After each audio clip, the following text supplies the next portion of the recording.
خدائے لم یزل سے دعا ہے کہ ان عشرۂ مجالس میں جو آپ احباب نے شرکت فرمائی اور آپ احباب نے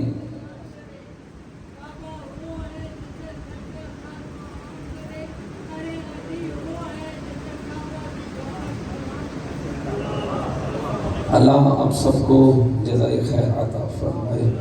دامی دل میں سخن قدمی جن احباب نے شرکت کی، جو بیان ہوا پروردگار سے دعا ہے کہ اگر وہ بیان حق ہے تو میرے مالک ہم اس پہ عمل کی توفیق عطا فرمائے، اور اگر اس بیان میں ہم سے کوئی کمیوں کوتاہی ہوئی تو میرا مالک حسین ابن علی کا صدقہ ہماری اس خطا کو معاف فرما۔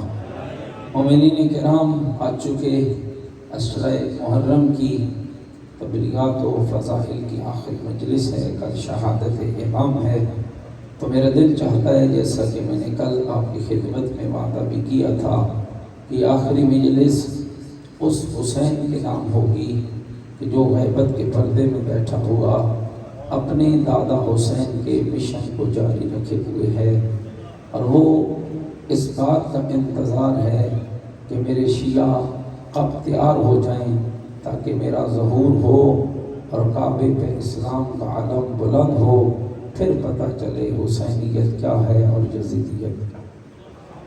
سامعین گرامی قدر، اللہ کی عطاؤں میں سے یہ ایک عطا ہے۔ میں اکثر کہا کرتا ہوں، لوگوں کے ہادی باہر رہ کر وہ کام نہ کر سکے، سامنے رہ کر وہ کام نہ کر سکے جو میرا غیبت کے پردے میں بیٹھ کے کر رہا۔ سامعین، یہ صدقہ ہے، یہ آپ کی سانسوں کا بندھن، یہ آپ کی زبانوں کی گویائی، یہ آپ کے دین اور دنیا کی سعادتیں، یہ مجلسیں، یہ دنیا کی نگینیاں، یہ آسمان اور زمین کا تعلق، جو کچھ بھی آپ دیکھ رہے ہیں یہ سارا اس کے صدقے میں ہے جس کو مادی دوران کہا جاتا ہے۔ جب آپ جمعے کے خطبے سنتے ہیں تو ان کے اندر آپ کے مولانا ان الفاظ کو ادا کرتے ہیں، وَبِهِ رُزِقَ الْوَرَا وَبِوَجُودِهِ ثَبَتَتِ الْأَرْضُ وَالسَّمَاءُ۔ میرا بارواں ہادی کون ہے؟ جس کے صدقے میں اللہ پوری کائنات کو رزق دے رہا ہے۔ چرند کو رزق دیتا ہے تو اللہ، پرند کو دیتا ہے تو اللہ، انسانوں کو دیتا ہے تو اللہ، حیوانوں کو دیتا ہے تو اللہ، مومنوں کو دیتا ہے تو اللہ، کافروں کو دیتا ہے تو اللہ۔ لیکن سچ یہ ہے، اللہ جو پوری کائنات کو رزق دیتا ہے، جس کے صدقے میں دیتا ہے، اسے امام برحق کہا ہے۔ وَبِوَجُودِهِ ثَبَتَتِ الْأَرْضُ وَالسَّمَاءُ، اور میرا ہادی وہ ہے جس کے صدقے میں زمین اور آسمان کا سسٹم چل رہا ہے۔ حجت خدا کے بغیر زمین تباہ ہو جائے، زمین برباد ہو جائے، زمین تہس نہس ہو جائے، یہ سسٹم جس نے چلایا اسے رب کہتے ہیں، جس کے صدقے میں چلایا اسے امام برحق کہتے ہیں۔ سامعین گرامی قدر، آپ اس بات کا اندازہ اس بات سے لگائیں کہ نبی رحمت نے کیا کمال فرمان ذیشان بیان کیا۔ من مات ولم یعرف امام زمانے مات میتۃ جاہلیہ۔ جو شخص مر جائے اور اپنے زمانے کے امام کی معرفت نہ رکھتا ہو، فرمایا یاد رکھنا وہ جاہل تو مر سکتا ہے، کبھی مومن نہیں۔ مطلب یہ ہے کہ جہاں مجھے 12 کے 12 کی امامت و ولایت کا قائل ہونا ضروری ہے، وہاں اپنے زمانے کے امام کی معرفت بھی ضروری ہے۔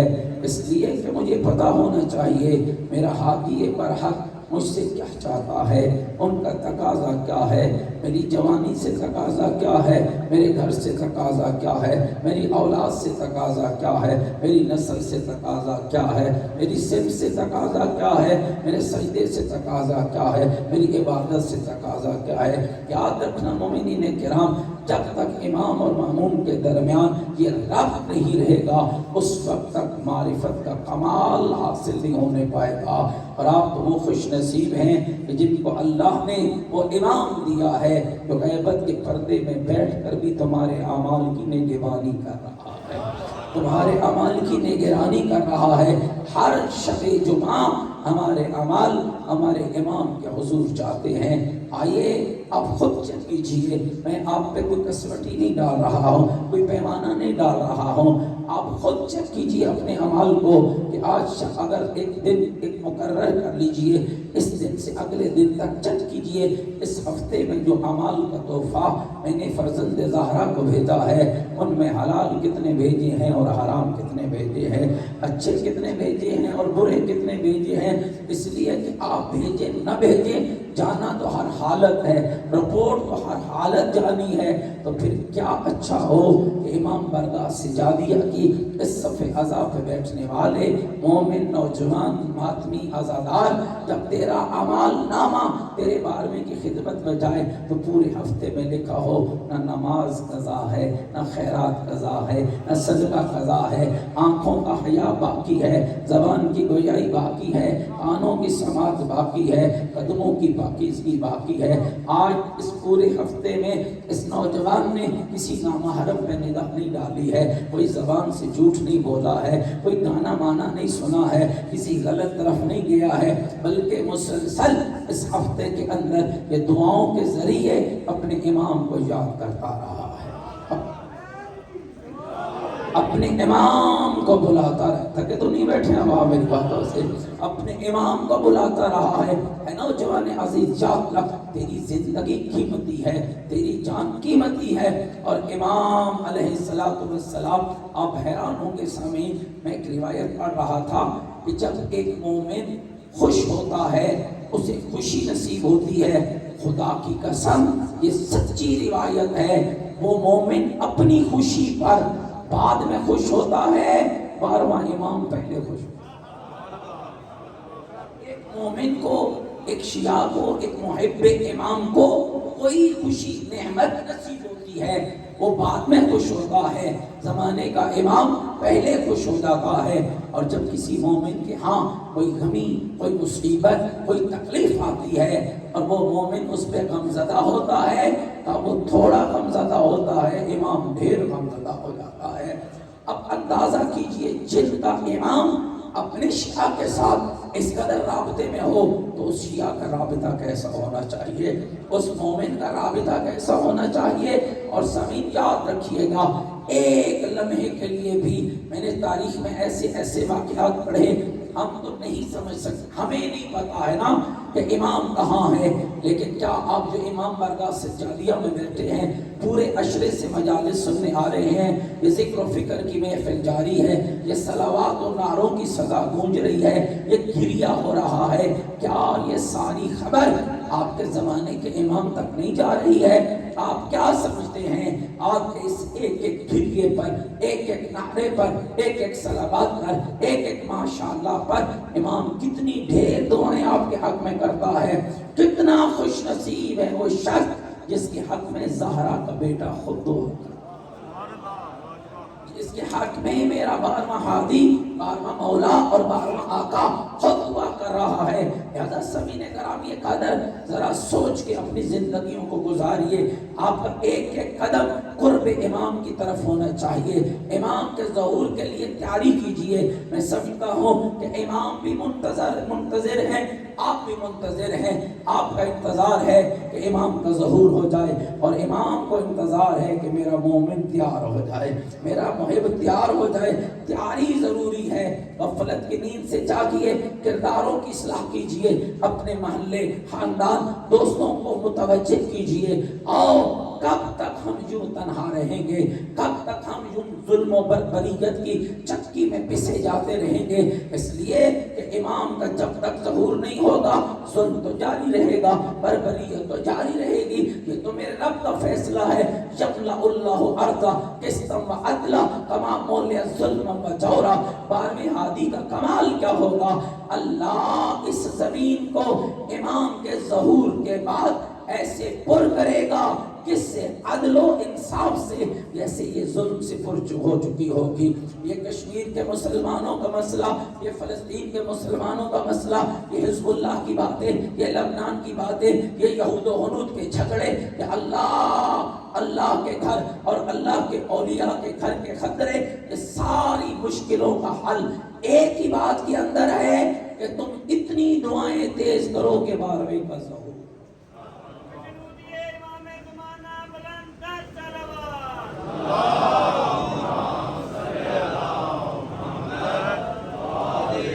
متوجہ بیٹھے میری باتوں پر احباب، یاد رکھیے گا امام کا ظہور آپ کے ہاتھوں میں ہے۔ کس طرح؟ شاید اس سے کوئی غلط مطلب نہ سمجھے، یعنی آپ جتنا جتنا تیار ہوتے جائیں گے اتنا اتنا امام کا ظہور قریب سے قریب تر ہوتا جائے گا۔ کئی سینکڑوں نشانیاں احادیث کے بقول نمودار ہو چکے ہیں، اور معاشرہ جس قدر گندگی کی طرف بڑھ رہا ہے، جب آخری زمانہ آئے گا ظہور امام قریب ہوگا، ظلم بڑھ رہا ہوگا، اور عجب کیا ہوگا، شریف کو بزدل سمجھا جائے گا اور بدماش کو طاقتور سمجھا جائے گا۔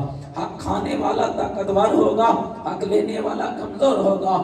مرد عورتوں کا لباس پہنیں گے، عورتیں مردوں کا لباس پہنیں گے، ظلم و بربریت عام ہوگی، حرام کاری عام ہوگی، گندگی عام ہوگی، غلاظت عام ہوگی۔ میرا خیال ہے اگر کبوتر کی طرح آنکھیں بند نہ کریں اور ذرا معاشرے کے اندر دیکھیں تو کون سی ایسی گندگی ہے جو آج اس معاشرے میں جنم نہیں لے سکی ہے۔ یعنی ظلم آتا ہے مسجدوں کے اندر، ہاں دیکھیے عبادت گاہوں کے اندر کس قدر انسان نماز پڑھ رہے ہیں لیکن ایک دوسرے سے اناد ہے، ایک دوسرے سے دشمنی ہے، ایک ہی صف میں بیٹھے ہیں، ایک ہی رب کا سجدہ ہے، ایک ہی مصطفیٰ پہ درود ہے، ایک ہی گھر کی بات ہے، ایک ہی انداز ہے، لیکن یہ اس کو ماننے کے لیے تیار نہیں، وہ اس کو ماننے کے لیے تیار نہیں۔ سامعین یاد رکھیے ان سارے مسائل کا حل، گھبرا تو نہیں گیا میری بات کو، ان سارے مسائل کا حل ظہور امام زمن میں ہے، اس امام کے ظہور کے اندر ہے۔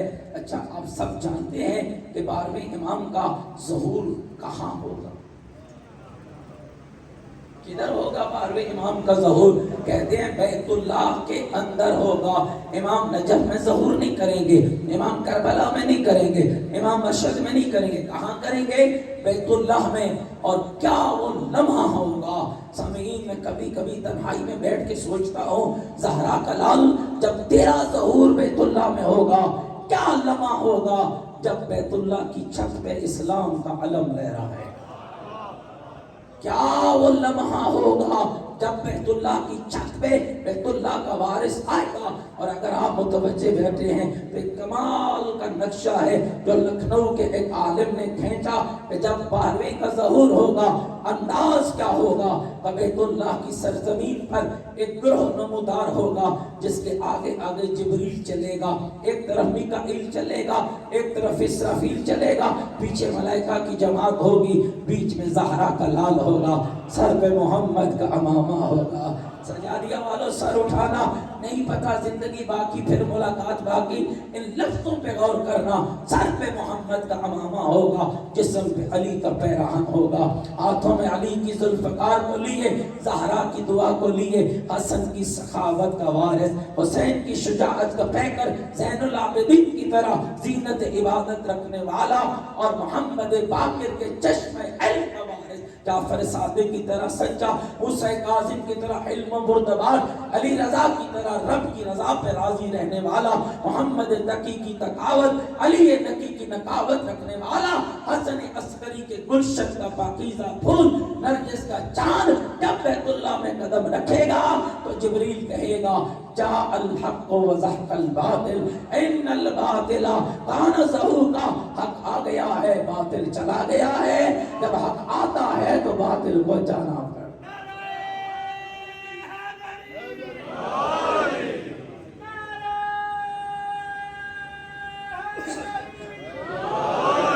اور میری گل سمجھانی بھی نہیں میرے دوستوں بزرگ کو۔ اور یاد رکھیے گا سمعین گرامی قدر، تو میں لطیف نقطہ عرض کرنا چاہتا ہوں، جب امام کا ظہور ہوگا آپ کیا سمجھتے ہیں مومنین؟ پھر اس کے بعد امام کیا کرے گا؟ 400-500 چاولوں کی دیگیں پکیں گی، پھر لنگر بٹے گا، پھر سب مل کے کھائیں گے، امام اپنے گھر جائیں گے اور ہم اپنے گھر جائیں گے۔ ایسا نہیں ہوگا، ایسا نہیں ہوگا، یہ سمجھ لیجئے بات ابھی میری، ناراض تو نہیں ہو گیا میری بات؟ میں لنگر کی مخالفت نہیں کر رہا، میں نے کل پوری بات کی ہے، نیاز حسین ضرور کھائیے، ضرور کھائیے، خود کھائیے، لوگوں کو کھلائیے، اثر ہے، لیکن میں کیفیت ظہور امام بتا رہا ہوں۔ وہاں دیگیں نہیں بٹیں گی، وہاں کیفیتیں چینج ہوں گی۔ بدعتوں کے پجاری بدعتوں میں جائیں گے، حق کے پجاری حق کی طرف جائیں گے۔ ہاں رسومات پہ دین غالب آئے گا، وہاں بدعتوں پہ اسلام غالب آئے گا، وہاں بدعتوں کے باطل چھٹیں گے، ذاتی بنائی ہوئی اناؤں کے بت ٹوٹیں گے، من مرضی کا دین ختم ہوگا، ذاتی کردار و انا پیچھے پھینکے جائیں گے، وہاں وہی بچیں گے جو 12ویں کے ساتھ مخلص ہو، وہی بچیں گے جو 12ویں کے ساتھ جن کا اخلاص ہوگا۔ سامعین، بہت مشکل لمحات ہیں، ان کو سمجھیے، ابھی سے تیاری کیجیے، ایک ایک قدم ڈھونڈ کر رکھیے اور دیکھیے کہ آپ کا 12واں امام آپ سے چاہتا کیا کام کریں گے۔ امام جب ظہور فرما لیں گے، سب سے پہلے بیت اللہ کی چھت پہ جائیں گے اور زہرا کا بیٹا اذان دے گا جس کی زبان پہ کلمہ اللہ اکبر سجدہ ہوگا، جس کی زبان پہ اشہد ان محمد رسول اللہ کی صدا سجدی ہوگی، بیت اللہ کی چھت پہ زہرا کا لال اذان دے گا، نجدیوں کی نجدیت کے بادل ہٹیں گے، خدا کے گھر سے وہی صدا آئے گی جو کبھی ولادت علی کے وقت آیا کرتی، وہی صدائے حق بلند ہوگی۔ میرا امام جب اس کلمے پہ اذان دیتے دیتے پہنچے گا حی علی خیر العمل، تو اللہ اپنے ولی کی آواز میں وہ طاقت پیدا کرے گا، جو جہاں ہوگا امام کی آواز اس تک پہنچے گی، لیکن کچھ تیار ہوں گے کچھ تیار نہیں ہوں گے، جو اس وقت تیار وہی ہوں گے جو آج بھی تیار نظر آ رہے۔ کتنے خوش نصیب ہیں آپ، 1400 سال گزر گئے غدیر خود سے، حی علی خیر العمل کی اٹھنے والی صدا آج روزانہ آپ کو کئی مرتبہ سنائی دیتی ہے، اور یہ صدا حقیقت میں 12ویں امام کے ظہور کے قریب کرنے کی صدا ہے۔ گھبرا تو نہیں گیا بھائی؟ تھکے دھنے ہوئے بیٹھے یار، بالکل چپ کر دو، میں سچی بات کر رہا ہوں نا۔ یہ اس صدائے حی علی خیر العمل یہ آپ کو آپ کے امام کے قریب کر رہی ہے۔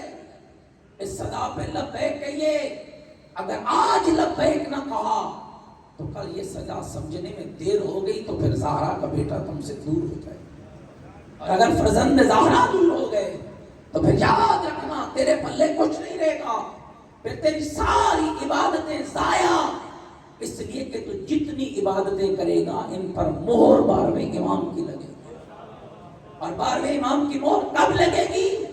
جب اپنے آپ کو تیار کرے گا، مومنین اذان دیں گے، آواز حق بلند ہوگی، روایات دیتی ہیں اللہ اپنے ولی کی آواز میں وہ طاقت پیدا کرے گا۔ اور میں نے ایک عالم بزرگوار سے سنا، یہ دنیا کا نظام، یہ آج چھوٹی سی بات ہوتی ہے، کل 10 کا دن چڑھے گا، انٹرنیٹ بند کر دو، خطرے ہیں، مسائل ہیں، حالات خراب ہیں، فلاں ہو گیا فلاں ہو گیا، تو دنیا کا نظام جام ہو جائے گا، اللہ کے ولی کا نظام شروع ہو جائے گا۔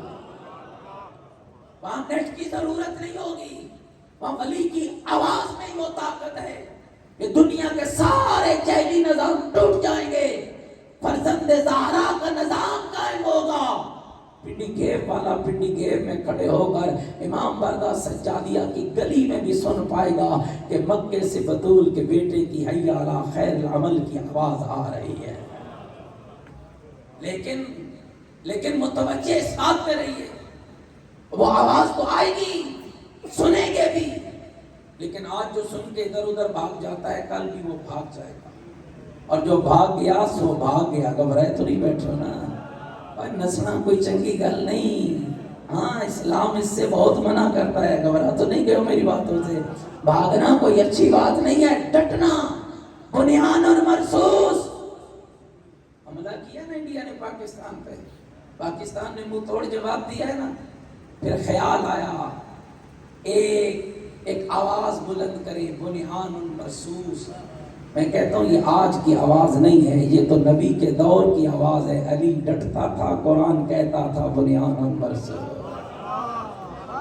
آج کی آواز نہیں ہے سامعین، جو جہاں ہوگا وہ آواز حق کے امام سنے گا، کچھ ایسے تیار ہوں گے جو کہیں گے لبیک یا امام، اے امام ہم حاضر ہیں، کیا کریں؟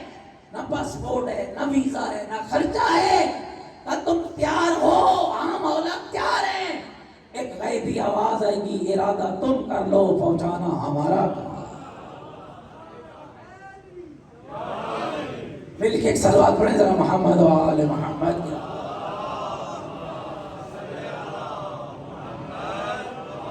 جو امام کے ظہور میں تعجیل چاہتے ہو بلند تر صلوات۔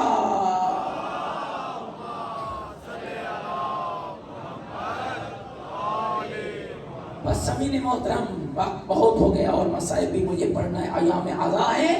یہ آخری ایک لفظ سنیے، ہو سکتا ہے امام یہاں بھی آ جائے، ہو سکتا ہے امام یہاں تشریف لے۔ چلے ہو سکنے کی بات نہیں کرتا ہوں، آپ کا ارادہ پوچھتا ہوں۔ اب جتنے مومن آئے بچے، اب سب کا ارادہ کیا ہے کہ ظہور کے بعد امام کو یہاں کا چکر لگانا چاہیے؟ جو چاہتے ہیں ذرا مل کے امام کے ظہور کے لیے بلند تر صلوات پڑھیں۔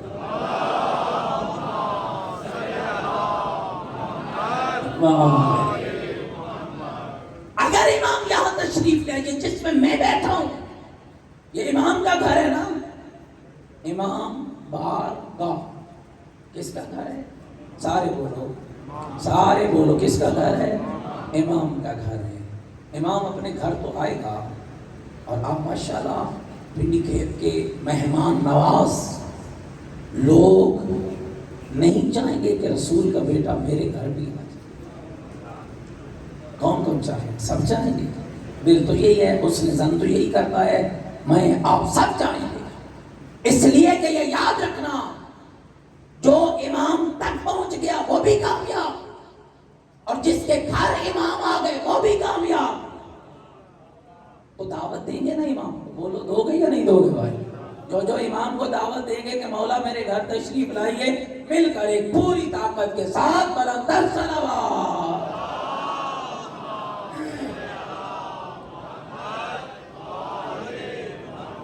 آپ کی صلوات کی گونج نے بتایا بلائیں گے، لیکن ایک خیال رکھنا، ان کے آنے سے پہلے، ان کو بلانے سے پہلے اپنا گھر ویسا بلا لو کہ تیرے امام کے آنے کے لائق، اپنی تربیت ایسے کر لو۔ اس لیے کہ وہ میں نہیں ہوں، کوئی ایک مولوی نہیں ہے، کوئی ذاکر نہیں ہے جسے آپ نے بلایا، جو کھلایا کھا لیا، وہ زہرا کا نام ہے۔ وَإِنَّمَا يُرِيدُ اللَّهُ لِيُذْهِبَ عَنْكُمُ الرِّجْسَ أَهْلَ الْبَيْتِ وَيُطَهِّرَكُمْ تَطْهِيرًا کا مصداق ہے۔ اگر امام نے پوچھ لیا، او میرے گھر بلانے والے، اپنے گھر بلانے والے، بتا کیا تیرا گھر میرے آنے کے لائق ہے؟ اگر اب بھی نہیں ہے تو آج 9 محرم ہے، ابھی سے عہد کر کے اٹھو، اللہ تمہاری مدد کرے گا، امام زمانہ تمہاری حفاظت کریں گے۔ ابھی سے وعدہ کر کے اٹھو کہ جتنی غلطیاں کر چکا، اب سے میں اپنے گھر کی ایک ایک شے کو اس طرح سنواروں گا کہ میرے امام کے ظہور کے قابل ہو جائے۔ سامعین، اس دین کی قدر کیجیے جس دین پہ آپ کا لگا کچھ نہیں، اور حسین غریب کا بچہ۔ آج 9 محرم ہے، پانی سادات کا بند ہے، بچے پیاس سے بلک رہے ہیں، سکینہ تڑپ رہی ہے، اصغر پر جھولے میں حالت تلذذ جاری ہے۔ خدا کی قسم، کتابوں میں جب یہ روایات پڑھتے ہیں نا دوستو، جب آل رسول کا لٹا ہوا قافلہ شام پہنچا تھا نا، تو شام کے تماشائی لوگ سانگوں پہ سوار سروں کو دیکھنے آئے، ہر سر کو دیکھ کر کہتے تھے جنگ ہوئی ہے۔ جب اصغر کا سر دیکھتے تو کہتے تھے نہیں، کربلا میں ظلم ہوا، اجرکم علی اللہ، اجرکم علی اللہ، اجرکم علی اللہ، اجرکم علی اللہ۔ کہتے تھے نہیں، کربلا میں جنگ نہیں ہوئی، کربلا میں ظلم ہوا ہے۔ خدا کی قسم، کسی شاعر نے کوئی عجب نقشہ کھینچا، بڑا ہی مشکل لمحہ تھا۔ 7 کو پانی بند ہوا، 10 کو اصغر شہید ہوئے۔ یہ 3 دن رباب سے کوئی پوچھے رباب کے بیٹے کا گزارا کیسے؟ شدت پیاس سے اصغر نے تڑپ کر دیکھا، ماں نے خیمے کی تنابوں سے لپٹ کر دیکھا، شدت پیاس سے، مجھے شاعری آتی نہیں ہے لیکن یہ شعر میں نے یاد کیا اور کبھی کبھی تنہائی میں پڑھتا ہوں. شدت پیاس سے اصغر نے تڑپ کر دیکھا، ماں نے خیمے کی تنابوں سے لپٹ کر دیکھا. کتنی مجبور تھی ساقی کوثر کی بہو، خشک مشکیزے کو کئی بار الٹ کر. اجرکم اللہ. غیرت مندو اللہ تمہاری عبادت قبول فرمائے. اور میں دعا کرتا ہوں میرے اللہ امام زمان کے حضور ہمارے آنسوؤں کو ضرور پہنچا لا. ہم گناہگار صحیح لیکن اپنے امام سے غافل نہیں ہے. کہتے ہیں کربلا کے غریب نے جب استغاثہ حل میں ناصر بلند کیا، دو ہستیوں پہ اثر ہوا. ایک چمڑے کے بستر پہ پڑے سجاد پہ ہوا، ایک جھولے پہ پڑے 6 ماہ کے اصغر پہ ہوا. سید سجاد کی آواز آئی، یا امتی علمی الیہ، او پھپھی جان ایتین السیف والعصا، مجھے تلوار اور عصا دو. بیٹا سجاد کیا کرے گا؟ پھپھی سن نہیں رہی، میرا بابا غربت کے ہوکے ہے. اللہ اکبر. اللہ تمہاری عبادت قبول فرمائے. اللہ تمہیں دنیا کا کوئی غم نہ دے. پھپھی سن نہیں رہی، میرا بابا غربت. بیٹا پھر تو کیا کرے گا؟ پھپھی عصا کا سہارا لوں گا نا، تلوار سے جنگ لڑوں گا. روایت ختم ہو گئی. میرا دل کہتا ہے بی بی نے ماتھا چوما ہوگا. کہا بیٹا سجاد تلواروں کے زخم کھا کے کربلا کی گرم ریت میں سونا اور ہے. گلے میں توق پہن، پیروں میں بیڑیاں پہن کے، شام کوفہ بازار دربار نروار. اجرکم اللہ، اجرکم اللہ، اجرکم اللہ. روایتیں کہتی ہے دوسرا اثر 6 ماہ کے صغیر پہ ہوا. جھولے میں تڑپا شہزادہ، آگئے بابا اٹھایا. جس کو تیرے پڑھنے والے کمال کی تعبیر کرتے ہیں، قرآن ناطق کا ایک پارہ اٹھا کے حسین قوم اشقیاء کے سامنے چلا. عزادارو تمہیں کیسے بتاؤں، دریاؤں کے کنارے رہتے ہو، یہ تمہارے ساتھ دریا اٹک ہے. کبھی اس کے کنارے جانا، ایک مچھلی کا بچہ پکڑنا. کہتے ہیں مچھلی کا بچہ جب پانی سے نکالو نا، اس پہ حالت تلذذ جاری ہوتی ہے. جانتے ہو حالت تلذذ کیا ہے؟ کہتے ہیں پہلے وہ تڑپتا ہے، وہ طاقت ختم ہو جائے، کبھی ایک کروٹ کبھی دوسرے کروٹ، وہ طاقت بھی ختم ہو جائے، کبھی ہونٹ کھولتا ہے. مچھلی کا بچہ کبھی ہونٹ کھولتا ہے، کبھی ہونٹ بند کرتا ہے.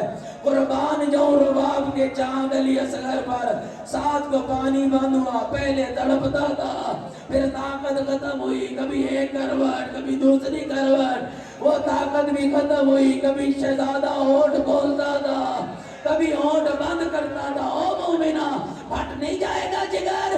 کہتے ہیں چوتھی حالت بھی آئی. وہ کیا تھی؟ ہونٹ کھلے تھے تو کھلے رہ گئے. اجرکم اللہ، اجرکم اللہ، اجرکم اللہ، اجرکم اللہ. اور داڑے مار کے رونے والا، اور اللہ تیرے بلند گریے کو قبول فرمائے. اجرکم اللہ. حوصلے سے سنتے آؤ. میرے امام نے اپنے لال کو اٹھایا، ہوا کے دامن میں لیا، چلا غریب کربلا. آج کتنا عجب موقع ہے، اور پانی جس کی ماں کا حق مار ہے، اور وہی چند قطرے. یہ گلاس ہے نا پانی کا میرے پاس، یہ گلاس ہے. اور گھروں میں جانا مومنو، اپنی مستورات سے پوچھنا، 6 ماہ کے بچے کو گلاس میں پانی نہیں پلایا جاتا. مائیں انگلوں کے پوروں کو گیلا کر کے ہونٹوں پہ لگاتی ہے، بچے کی پیاس بجھ جاتی ہے. اور چند قطروں کا سوال بدلے میں 3 لوگوں کا دی. اجرکم اللہ، اجرکم اللہ، اجرکم اللہ. اور شرم کر کے نہ رو میرا بھائی. آج 9 محرم ہے اور زینب تڑپ رہی ہے، اور آخری رات کا مہمان ہے حسین. یہ جو آنے والی رات ہے نا، جس کے اعمال بھائی بتا رہا تھا، یہ اس لیے عجب رات ہے. بہن کے پاس بھائی ہے، بھائی کے پاس بہن، ماں کے پاس بیٹا، بیٹے کے پاس ماں، بیٹی کے پاس بابا، بابا کے پاس بیٹی. لیکن عزاداروں جو رات کل آئے گی، نہ بہنوں کو بھائی ملیں گے، نہ ماں کو بیٹے ملیں گے، نہ بیٹیوں کو بابا. اجرکم اللہ، اجرکم اللہ، اجرکم اللہ. شبیر نے اٹھایا علی اصغر کو حوصلے سے دوستو اٹھایا، چلے قومی اشقیاء کے سامنے، سنے گا اپنے امام کی غربت کا ہے۔ اصغر کو اٹھا کے کہنے لگے او کمینو، تمہاری نظر میں مجرم میں ہوں، میرے اصغر کا جرم کیا؟ ایسے پانی کا گھونٹ دے دو، ایسے پانی کا گھونٹ دے دو۔ اور رونے والوں روایتیں کہتی ہے قومی اشقیاء دو حصوں میں بٹی، بعض کہنے لگے پلا دو بچہ ہے رام کرو، بعض بدبخت کہنے لگے نہ پانی پلانا، جیتی ہوئی جنگ ہار جیتی ہوئی جنگ ہار جاؤ گے۔ عمر ابن سعد اللہ اس پہ لعنت کرے، یہ ملعون جب دیکھا میری فوج بکھرنے لگی ہے، کہنے لگا ارملا اقطع کلام الحسین، ارملا حسین کی کلام کو قطع کر دے۔ عزادارو سن لو گے جملہ، کہتے ہیں یہ کمینہ تیروں کے ترکش کی طرح بڑھا، تیروں کے ترکش سے ایک تیر نکالا جس کی 3 نوکیں تھی۔ یہ تیرے پڑھنے والے صحیح پڑھتے ہیں، تیر کا وزن زیادہ تھا، اصغر کا وزن تھوڑا۔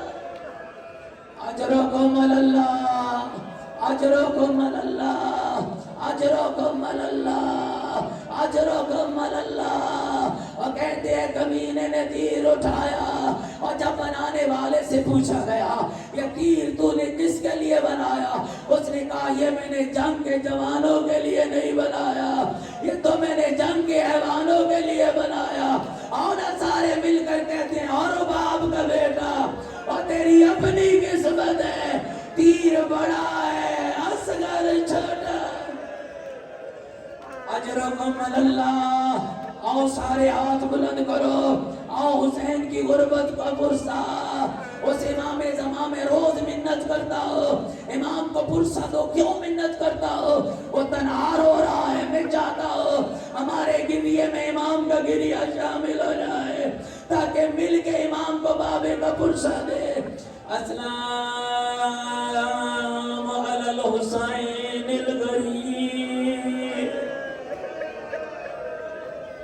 السلام علی الحسین المظلوم، السلام علی ابناء الحسین، السلام علی علی ابن الحسین۔ مومنہ تجھے بتاؤں غریب کسے کہتے ہیں؟ کمینے نے کمان میں تیر جوڑا، مارنے کا ارادہ کیا، مولانا جان علی کاظمی فرماتے تھے تیر گر گیا، پھر جوڑا، پھر گرا، پھر جوڑا، پھر گرا، اور مومنہ پھٹ نہیں جائے گا تیرا جگر۔ جب تیسری بار تیر گرا، عمر ابن سعد کہتا ہے ارملا تو بڑا تیر انداز ہے، ہاتھ سے تیر کیوں گرتا ہے؟ کمینہ کہتا ہے کیا بتاؤ، اور جب تیر مارنے کا ارادہ کرتا ہوں ایک آواز آتی ہے کمینہ اپنا تیر بھی دے میرا سلیر بھی۔ اجرکم اللہ، اجرکم اللہ، اجرکم اللہ۔ اللہ تیری عبادت قبول فرمائے۔ اور میرا بولی نہیں بول سکتا، عزادارو ایران کا ایک روزہ خان ہے جس نے حضرت علی اصغر کی 3 شہادتیں لکھی ہیں۔ پہلا جملہ لکھا حضرت کا سر پھٹ گیا، دوسرا جملہ لکھا اصغر کان سے کان تک کٹ گیا، تیسرا جملہ لکھا اصغر کا گلا کٹ گیا، آخر میں لکھتا ہے ممکن ہے 3 اور ظلم اصغر میں ہوئے، اور جب نوکیں 3 دی ہر نوک نے کوئی کام دو، اور جھولیاں پھیلا بیٹھنا اور اللہ سے دعائیں مانگنا اور گڑ گڑا کے رونا۔ اجرکم اللہ، اجرکم اللہ۔ تیر چلا، تیر چلا، اصغر کو لگا بابا کے ہاتھوں پہ۔ سنو کہ علماء نے کیا لکھا ہے، یتململ علی الصدر ابی کالطیر المذبوح۔ اصغر بابا کے ہاتھوں پہ ایسے تڑپا جیسے ذبح شدہ پرندہ تڑپتا، اور کربلا کے غریب نے اصغر کے خون سے چلو برا۔ سن لو گے روایت، 2 روایتیں ہیں، دونوں پڑھنا چاہتا ہوں، الگ الگ تاکید ہے۔ پہلی روایت میں لکھتے ہیں شبیر نے اصغر کے خون، حوصلے سے سنو، شبیر نے اصغر کے خون سے اصغر کے خون سے چلو برا، آسمان کی طرف پھینکو، آواز آئی نہ پھینکنا، بارش نہیں ہوگی، نانے کی امت پیاسی مر جائے۔ آئے حسین تیری سخاوت، آئے حسین تیری سخاوت، پھر جہاں زمین کی طرف پھینکو، آواز آئی نہ پھینکنا سبزہ نہیں اگے گا انانے کی امت بھوکی مر جائے اجرکم اللہ شبیر نے کیا سنے گا جملہ شبیر نے کیا کیا اصغر کا خون اپنے چہرے پہ ملنا شروع کیا فرمایا لا الہ جدی رسول اللہ اسی حالت میں نانے کے پاس جاؤں مرحبا اجرکم اللہ اجرکم اللہ اسی حالت میں نانے کے پاس جاؤں گا کہوں گا نانا بتا میرے اصغر کا جرم کیا ایک اور روایت ہے جسے قبلہ غلام علی شاہ صاحب پڑھتے تھے علامت نقی شاہ صاحب کے والد فرماتے تھے میری دادی کا حسین نے خون آسمان کی طرف پھینکا اللہ کی آواز ہے میرے ملائکہ اصغر کے خون کا ایک ایک قطرہ اکٹھا کر لو مالک کیوں سن لے گا جملہ مالک کیوں اکٹھا کر لے آواز توحید اس لیے اکٹھا کرو کل جب زہرا میری عدالت میں آئے اور میں اصغر کے خون کو گواہ بنا اجرکم اللہ اجرکم اللہ اجرکم اللہ یا اللہ مجھے توفیق دینا میں دو جملے اور پڑھ سکوں غربت کے اجرکم اللہ حوصلے سے آزاد اجرکم اللہ اصغر کے خون کا ایک ایک قطرہ اکٹھا کرو کل جب زہرا میری عدالت میں حسین کا مقدمہ لائے گی میں اصغر کے خون کو گواہ بناؤں گا اجرکم اللہ کل کا جب صبح کا سورج طلوع ہوگا تمہارے مولانا تمہیں ایک عمل کرائیں گے کون سا عمل چند قدم آگے جاؤ گے پھر پیچھے ہٹو گے پھر آگے جاؤ گے یہ کون سا عمل ہے یہ وہی عمل ہے جب حسین اصغر کو اٹھا کر آپ کے کہنے کی طرف چلا اور غریب کبھی آگے جاتا اور کبھی پیچھے ہٹتا سوچتا تھا رباب کیسے اصغر دکھا اجرکم اللہ اجرکم اللہ سوچ رہا ہوں عزادارو چھوڑ جاؤ یا ایک جملہ اور بیان کر دو زندگی کا پتہ نہیں ہے اللہ مجھے توفیق دینا اجرکم اللہ کہتے ہیں شبیر پڑھنا گرم ریت کے ٹھیلے کے ساتھ ٹوٹی تلوار کا ٹکڑا اٹھایا شبیر نے ننھی سی قبر کھودی ننھی سی قبر کھود کے اصغر کو گاڑ کے شبیر اٹھ کھڑا ہوا دامن گجار ننھی سی قبر میرے مولا نے کھودی اصغر کے نرم بدن کو قبر میں رکھا کتنا صابر ہے میرا مولا اصغر کے بدن پر ریت کو ڈالنا شروع کیا نہیں پتا چہرے پہ کیسے مانا اجرکم اللہ تھکنا نہیں عزادارو تھکنا نہیں آخری جملہ پڑھنے لگاؤ اجرکم اللہ اصغر دفن ہو گئے حسین مارا گیا شام غریب آ گئی 11 کا سورج طلوع ہوا روایتیں کہتی ہیں کمینوں نے اپنے مقتولوں کے سر گرنے شروع کیے اکبر کے قاتل نے اکبر کا سر اٹھایا قاسم کے قاتل نے قاسم کا سر اٹھایا غازی کے قاتل نے غازی کا سر اٹھایا کمینہ اور ملا کہنے لگا جسے میں نے مارا تھا میرے مقتول کا سر نہیں ملا ایک کمینہ کہنے لگا اور ملا میں دیکھ رہا تھا حسین ریت کے ٹھیلے کے ساتھ ایک چھوٹی سی قبر بنا رہا تھا آیا عزادارو سننا جب حرملہ کا تیر چلا تھا رباب خیمے میں تھی زینب خیمے میں تھی سکینہ خیمے میں تھی اب خیمے جل چکے ہیں